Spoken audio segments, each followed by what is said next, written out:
धेनुमुदरां प्रदर्शयेत् सत्यन्वर्देन बर्हिञ्जामि नैवेद्यं निवेदयामि।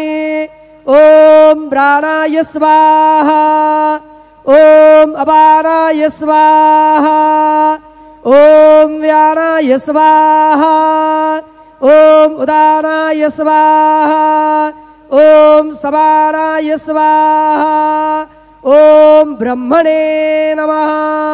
नैवेद्यमध्ये वाणीयं समर्पयामि पुनर्नैवेद्यं निवेदयामि। ॐ प्राणाय स्वाहा ॐ अपानाय स्वाहा ॐ व्यानाय स्वाहा ॐ उदानाय स्वाहा ॐ समानाय स्वाहा ॐ ब्रह्मणे नमः। नैवेद्यं समर्पयामि हस्तप्रक्षालनं समर्पयामि मुखप्रक्षालनं समर्पयामि।